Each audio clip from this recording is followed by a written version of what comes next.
Hello दोस्तों, स्वागत है आप सभी का हमारे यूट्यूब चैनल विधिकारी में। दोस्तों, इस वीडियो में हम भारतीय दंड संहिता से ऐसे प्रश्नों को हल करेंगे जो कि विगत वर्षों में उत्तर प्रदेश लोक सेवा आयोग के द्वारा पीसीएसजे एपीओ की परीक्षाओं में पूछे जा चुके हैं और ये आने वाली एपीओ और पीसीएसजे उसके लिए बेहद महत्वपूर्ण साबित होने वाले हैं। पहला प्रश्न, कोई बात अपराध नहीं है जो ऐसे व्यक्ति द्वारा की जाती है जो उसे करते समय चित्त विकृति के कारण उस कार्य की प्रकृति को जानने में असमर्थ है। ये सही है।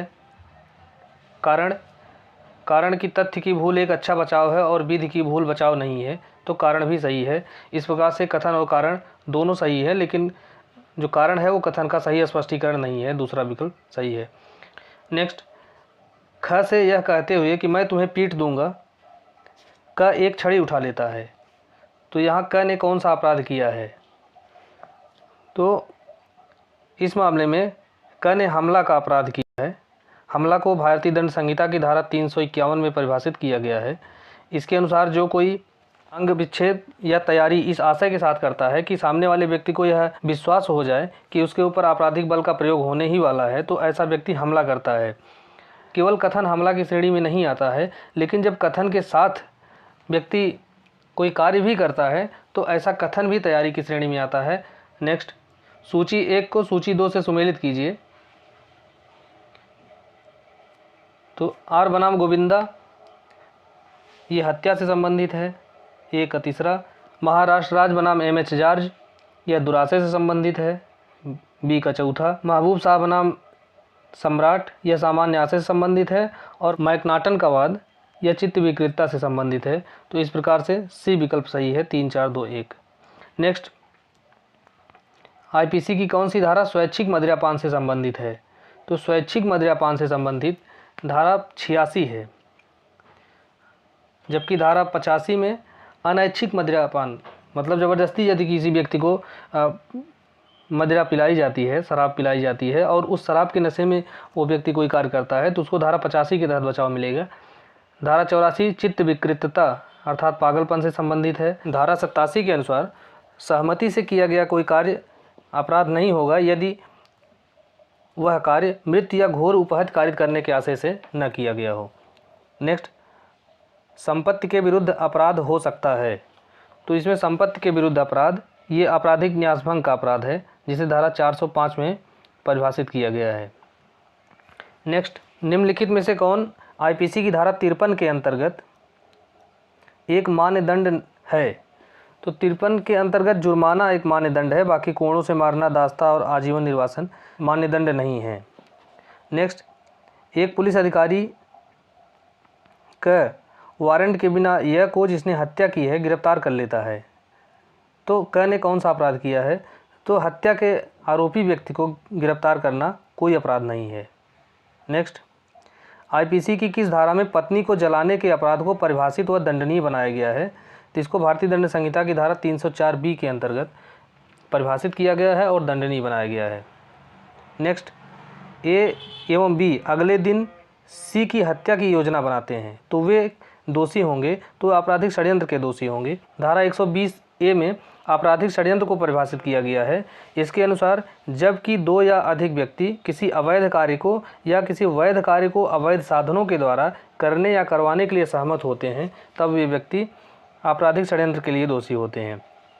तो इस मामले में ए और बी सी की हत्या की योजना बनाते हैं, अर्थात वे हत्या करने के लिए सहमत होते हैं, इसलिए वो आपराधिक षड्यंत्र के दोषी होंगे। नेक्स्ट, निम्नलिखित में से किस अपराध के विरुद्ध संपत्ति की व्यक्तिगत सुरक्षा का अधिकार मृत्यु कारित करने तक विस्तारित हो जाता है? तो धारा 103 आईपीसी के अनुसार संपत्ति की प्राइवेट प्रतिरक्षा के अधिकार में कोई व्यक्ति अपराधी की मृत्यु कारित कर सकता है, जबकि वह जो अपराधी है वो लूट कारित करता है, रात्रोगृह भेदन करता है, या किसी घर, मकान या निर्माण स्थान में आग लगाकर रिष्टि करता है, या चोरी, रिष्टि या गृह अतिचार ऐसी स्थिति में करता है कि यदि प्राइवेट प्रतिरक्षा के अधिकार का प्रयोग न किया गया तो उसका परिणाम मृत्यु होगा। तो ऐसे मामलों में कोई व्यक्ति अपनी संपत्ति की व्यक्तिगत सुरक्षा का अधिकार का प्रयोग करते हुए अपराधी की मृत्यु कारित कर सकता है। नेक्स्ट, क हवाई जहाज़ पकड़ने के लिए भीड़ वाले मार्ग पर तेज़ रफ्तार से गाड़ी चलाता है और वह जानता है कि इससे पूरी संभावना है कि किसी व्यक्ति की मृत्यु हो जाए और ख उसकी गाड़ी से मारा जाता है, तो क ने कौन सा अपराध किया है? तो यहाँ क ने हत्या का अपराध किया है। यह मामला भारतीय दंड संहिता की धारा 300 के चौथे खंड से जुड़ा हुआ है। इसके अनुसार जबकि क का आशय किसी व्यक्ति विशेष की मृत्यु का हित करना नहीं है, परंतु उसका कार्य इतना संकटपूर्ण है, इतना आसन्न संकट है कि पूरी अधिक संभावना है कि किसी व्यक्ति की मृत्यु हो जाए, तो ऐसा आपराधिक मानववध हत्या होगा। नेक्स्ट, चित्त विकृति को आईपीसी में कहीं परिभाषित नहीं किया गया है और इसे पागलपन के समान माना जाता है। आईपीसी की धारा 84 के अंतर्गत किसी कार्य के दायित्व से छूट पाने वाले अभियुक्त को विधिक पागलपन न कि चिकित्सकीय पागलपन सिद्ध करना होता है। यह उच्चतम न्यायालय द्वारा किस वाद में निर्णित किया गया? तो यह उच्चतम न्यायालय के द्वारा सुरेंद्र मिश्रा बनाम झारखंड राज्य के मामले में सन 2006 में निर्णय दिया गया था। नेक्स्ट, सूची 1 को सूची 2 के साथ सुमेलित कीजिए। तो पहला संपत्ति का परिदान। तो संपत्ति का परिदान बलात् ग्रहण में होता है, 1/4। संपत्ति लेना, तो संपत्ति को चोरी के मामले में संपत्ति को लिया जाता है। संपत्ति का न्यास, तो न्यास आपराधिक न्यासभंग होता है। स्वयं के लिए संपत्ति संपरिवर्तित कर लेना, तो ये आपराधिक दुर्विनियोग के अंतर्गत आता है। इस प्रकार से दूसरा विकल्प सही है। नेक्स्ट, अवैध शब्द हर उस बात को लागू होता है जो अपराध हो, विधि द्वारा प्रतिषिद्ध हो और सिविल कार्रवाई के लिए आधार उत्पन्न करता हो। इस प्रकार उपयुक्त सभी सही हैं। तो अवैध शब्द को धारा 43 के अंतर्गत आईपीसी में परिभाषित किया गया है। नेक्स्ट, एक बक्से में जो ब का है इस आशय से आभूषण रखता है कि वह उस बक्से में पाए जाएं और इस परिस्थिति में ब चोरी के लिए दोषसिद्ध ठहराया जाए। तो यहाँ अ ने आईपीसी की किस धारा के अंतर्गत अपराध किया है? तो यहाँ आईपीसी की धारा 192 के अंतर्गत अ ने मिथ्या साक्ष्य गढ़ने के अपराध किया है। नेक्स्ट, आपराधिक मानववध जो हत्या नहीं है की श्रेणी में आने वाले कृत्यों का वर्णन आईपीसी की किस धारा में किया गया है? तो आपराधिक मानववध जो हत्या नहीं है वो धारा 299 के अंतर्गत आता है। धारा 300 में हत्या को परिभाषित किया गया है। धारा 302 में हत्या के लिए दंड। नेक्स्ट, आपराधिक षड्यंत्र गठित करने के लिए क्या आवश्यक नहीं है? तो आपराधिक षड्यंत्र को धारा 120A में परिभाषित किया गया है। इसके अनुसार 2 या अधिक व्यक्ति होने चाहिए। वैध कार्य को अवैध साधनों से करने का करार, यदि कार्य अपराध नहीं है तो करार के अनुसरण में कोई कार्य करना, यह भी सही है। 5 या 5 से अधिक व्यक्ति की आवश्यकता नहीं होती है, बल्कि 2 या 2 से अधिक व्यक्तियों की आवश्यकता होती है। नेक्स्ट, निम्नलिखित किस वाद में उच्चतम न्यायालय ने आईपीसी की धारा 303 को असंवैधानिक घोषित किया? तो मिट्ठू बनाम पंजाब राज्य के केस में सर्वोच्च न्यायालय ने आईपीसी की धारा 303 को असंवैधानिक घोषित किया था। नेक्स्ट, प्रत्येक संविधि में दुराशय अंतर्निहित माना जाता है जब तक कि इसके विपरीत विधि की भाषा से प्रकट न हो। तो यह मत प्रकट किया गया था सिराज बनाम डी रुडजिन के केस में, न्यायाधीश लॉर्ड राइट के द्वारा ये निर्णय दिया गया था। नेक्स्ट, पाकिस्तान का एक नागरिक सीमा के दूसरे ओर से गोली चलाता है तथा भारतीय सीमा में एक व्यक्ति की मृत्यु हो जाती है। नातेदार, मित्रगण तथा अन्य भारतीय दौड़कर वहां पहुंचते हैं तथा पाकिस्तानी को घसीटकर भारतीय पुलिस थाने पर ले आते हैं। तो क्या भारतीय न्यायालय हत्या के लिए अभियुक्त का विचारण कर सकते हैं? तो हाँ, भारतीय न्यायालय उस व्यक्ति का विचारण कर सकते हैं। नेक्स्ट, निम्नलिखित में से कौन लोक सेवक नहीं है? तो लोक सेवक को आईपीसी की धारा 21 में परिभाषित किया गया है। इसके अंतर्गत बीमा कंपनी का सर्वेक्षक लोक सेवक नहीं होता है। नेक्स्ट, सुमेलित कीजिए। केहर सिंह बनाम दिल्ली प्रशासन, ये आपराधिक षड्यंत्र से संबंधित है। एक का दूसरा, नवाब अली बनाम उत्तर प्रदेश राज्य, ये सामान्य उद्देश्य से संबंधित है। बी का चौथा, विश्वनाथ बनाम उत्तर प्रदेश राज्य, ये प्राइवेट प्रतिरक्षा के अधिकार से संबंधित है। और महबूब शाह बनाम इम्परर का केस सामान्य आशय से संबंधित है। इस प्रकार से पहला विकल्प सही है, 2, 4, 1, 3। नेक्स्ट,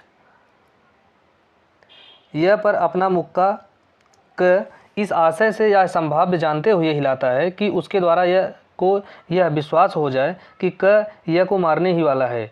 तो यहाँ क दोषी है हमला का, क्योंकि ये कोई तैयारी या अंग विक्षेप इस आशय से करता है कि सामने वाले व्यक्ति को यह विश्वास हो जाए कि उसके ऊपर आपराधिक बल का प्रयोग होने ही वाला है। तो जो ऐसा अंग विक्षेप या तैयारी है वो हमला की कोटि में आता है। ऐसा आईपीसी की धारा 351 में हमला को परिभाषित किया गया है। नेक्स्ट, अ ने डाक द्वारा एक पैकेट में राजद्रोहात्मक सामग्री एक पत्र के साथ भेजी, जिसने प्रेषिती से उस सामग्री को और लोगों में वितरित करने का अनुरोध किया था। उस पैकेट को रास्ते में ही पकड़ लिया गया और वह प्रेषिती तक कभी नहीं पहुंचा। तो यहाँ अ जो है राजद्रोह का प्रयत्न का दोषी होगा। नेक्स्ट, निम्नलिखित में से कौन सा अपूर्ण अपराध है? तो आपराधिक प्रयत्न जो होता है वो अपूर्ण अपराध है। नेक्स्ट, महिला की लज्जा भंग करने संबंधी हमला आईपीसी की किस धारा में दंडनीय है? तो ये आईपीसी की धारा 354 के अंतर्गत दंडनीय है। नेक्स्ट, सुमेलित कीजिए। तो न्यायिक कार्य करते हुए न्यायाधीश का कार्य, ये धारा 77 में बताया गया है। विधिक कार्य करते हुए दुर्घटना, धारा 80 में बताया गया है। 7 वर्ष से कम आयु के शिशु का कार्य, धारा 82 में। और विक्षिप्त मस्तिष्क वाले व्यक्ति का कार्य, धारा 84 के अंतर्गत परिभाषित किया गया है। तो इस प्रकार से दूसरा विकल्प सही है। नेक्स्ट, क और य विष द्वारा ज की हत्या करने के लिए सहमत होते हैं और य द्वारा विष लाया जाना था जिसे य ने नहीं लाया। तो यहाँ क और य आपराधिक षड्यंत्र के लिए दोषी होंगे। नेक्स्ट, निम्नलिखित में से कौन सा कथन सही है? पहला, आईपीसी के अंतर्गत प्राइवेट प्रतिरक्षा का अधिकार एक ऐसे कृत्य के विरुद्ध भी उपलब्ध होता है जो इस संहिता के अंतर्गत अपराध नहीं है।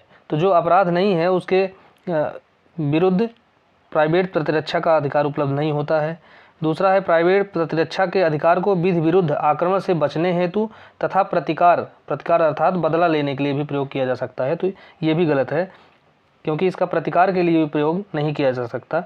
तीसरा है, प्राइवेट प्रतिरक्षा का अधिकार किसी व्यक्ति को केवल अपने शरीर तथा संपत्ति की प्रतिरक्षा के उपलब्ध है। तो ये भी सही नहीं है, क्योंकि केवल अपने ही शरीर नहीं बल्कि अपनी शरीर और संपत्ति तथा किसी अन्य व्यक्ति की शरीर और संपत्ति की रक्षा के लिए भी प्राइवेट प्रतिरक्षा का अधिकार उपलब्ध है। चौथा है, जब हमला एक व्यक्ति के सदोष परिरोध के आशय से किया गया हो तो प्राइवेट प्रतिरक्षा के अधिकार का विस्तार मृत्यु कारित करने तक के लिए होता है। तो ये सही है, चौथा विकल्प। ऐसा प्रावधान भारतीय दंड संहिता की धारा 100 के खंड 6 में दिया गया है। नेक्स्ट, निम्नलिखित में से कौन भारतीय दंड संहिता के अधीन दंडनीय नहीं है? तो हत्या करने की तैयारी दंडनीय नहीं है। नेक्स्ट, एक 15 वर्ष की अवयस्क लड़की अपने पिता का घर छोड़कर और 10,000 रुपये साथ में लेकर जैक के साथ चली गई, जो उसे विभिन्न स्थानों पर ले गया और सारा यात्रा व्यय तथा विभिन्न स्थानों पर होटल आदि ठहरने का खर्च उसी के पैसों से किया गया, क्योंकि जय के पास पैसे नहीं थे। इस दौरान जय ने उसके साथ 3 बार उसकी सहमति से मैथुन किया है। तो यहाँ जय का दायित्व होगा।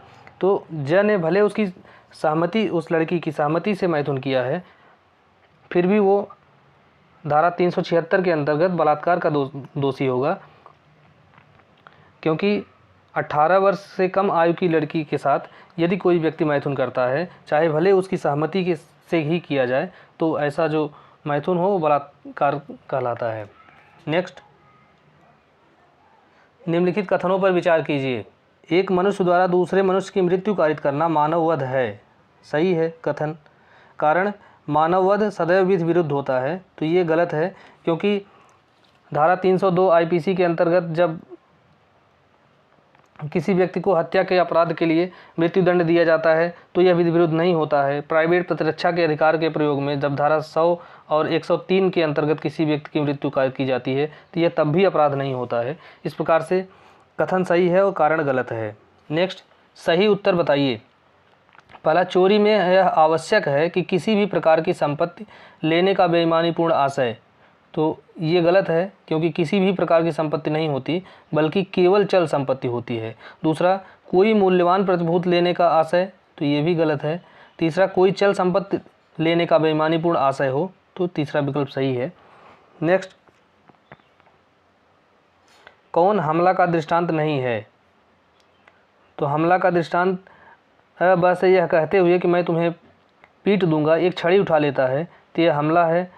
ब को बाद में देख लेने की धमकी देता है तो यह हमला नहीं होगा, क्योंकि धारा 351 के स्पष्टीकरण में कहा गया है कि केवल शब्द हमले की कोर्ट में नहीं आते हैं जब तक कि वह तैयारी के साथ न किए गए हों।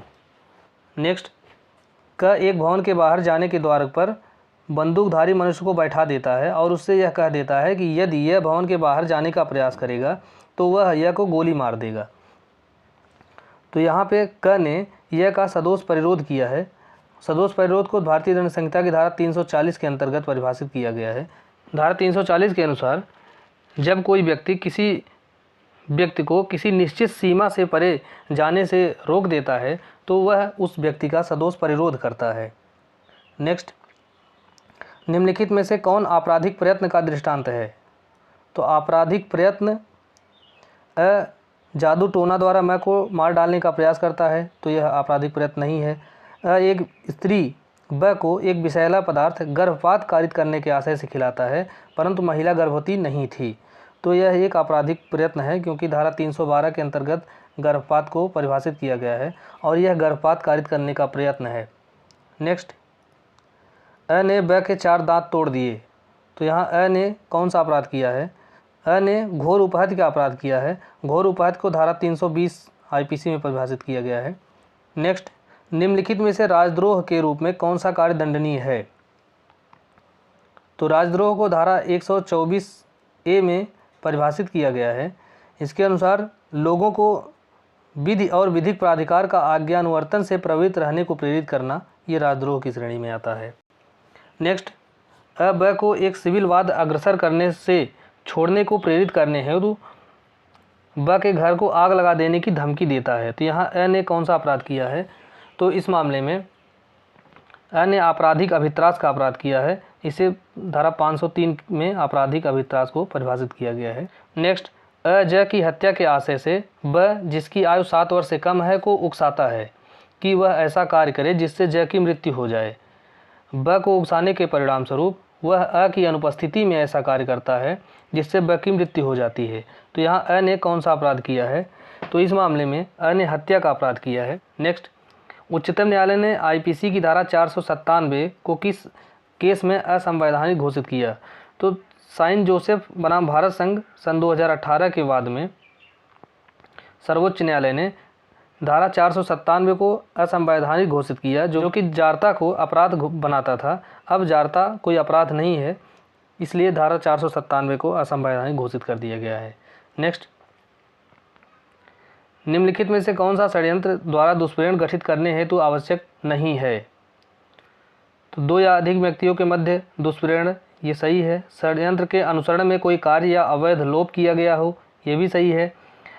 ऐसा कार्य या लोप षड्यंत्र के अनुसरण में कार्य करने के उद्देश्य से हो, ये भी सही है। दुष्प्रेरक उस अपराध को करने वाले व्यक्ति के साथ मिलकर उस अपराध की योजना बनाए, तो ऐसा ज़रूरी नहीं है कि दुष्प्रेरक जो है वो अपराधी व्यक्ति के साथ मिलकर उस अपराध की योजना बनाए। नेक्स्ट, सूची 1 को सूची 2 के साथ सुमेलित कीजिए। तो तुकाराम बनाम महाराष्ट्र राज्य, यह मामला मथुरा बलात्संग के नाम से जाना जाता है।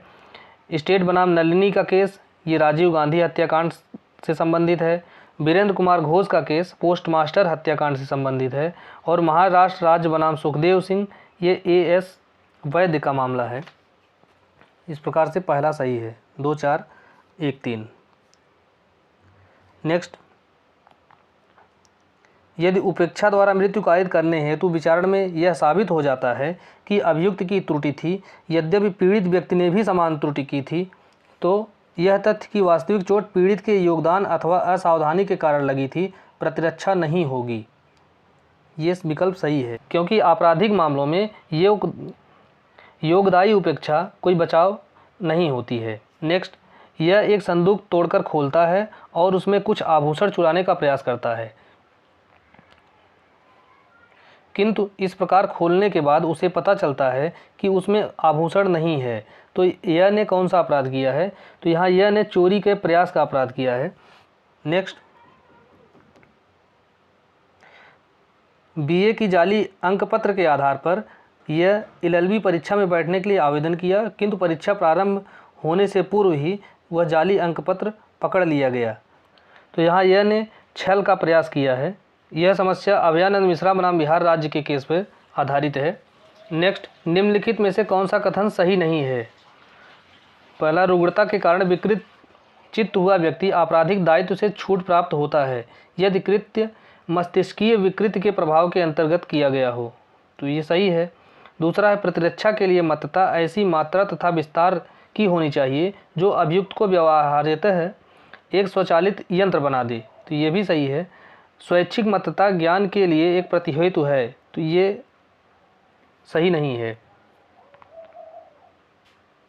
नेक्स्ट, निम्नलिखित में से कौन सा भारतीय दंड संहिता की धारा 34 के अंतर्गत सामान्य आशय का अर्थ नहीं है? तो धारा 34 के अंतर्गत सामान्य आशय को परिभाषित किया गया है। इसके अंतर्गत समूह को गठित करने वाले सभी व्यक्तियों के मध्य एक पूर्व नियोजित योजना और मस्तिष्कों का पूर्व मिलन होना चाहिए। सही है। परिणाम के किसी पूर्वानुमान के बिना एक आपराधिक कृत्य करने की इच्छा, तो यही सही नहीं है।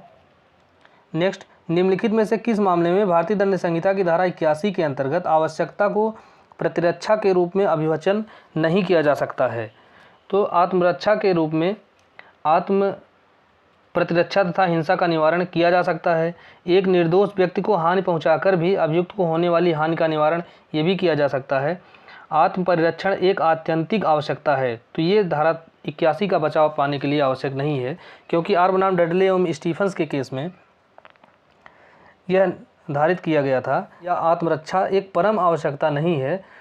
नेक्स्ट, भारतीय दंड संहिता की किस धारा में विधि की अनभिज्ञता कोई प्रतिहेतु नहीं है सूत्र समाहित है? तो यह धारा 76 के अंतर्गत समाहित किया गया है कि विधि की भूल क्षम्य नहीं है, तथ्य की भूल क्षम्य है। यह धारा 76 में बताया गया है। नेक्स्ट, क जिसकी आयु 7 वर्ष है अपराध कारित करता है। तो यहाँ क किस धारा के अधीन दोषी होगा? यदि उसकी आयु 7 वर्ष है तो वो धारा 82 के अंतर्गत आएगा। नेक्स्ट, क यह को दबोच लेता है और यह के कपड़े से यह का धन और आभूषण उसकी सहमति के बिना कपटपूर्वक निकाल लेता है। तो यहाँ यह ने लूट कारित किया है। नेक्स्ट, उच्चतम न्यायालय द्वारा आईपीसी की धारा 34 और 149 के बीच अंतर की प्रमाणिक व्याख्या किस वाद में की गई थी? तो यह नानक चंद बनाम पंजाब राज्य के केस में भारतीय दंड संहिता की धारा 34 और 149 के बीच में अंतर बताया गया था। दोस्तों, इस प्रकार इस वीडियो में हमने भारतीय दंड संहिता के लगभग 50 प्रश्नों को व्याख्या के सहित हल किया है और उम्मीद करते हैं कि यह वीडियो आपको अच्छा लगा होगा। यदि हमारा वीडियो अच्छा और उपयोगी लगे तो इसे आप लाइक करें, सब्सक्राइब करें और अपने दोस्तों के साथ शेयर करें। धन्यवाद।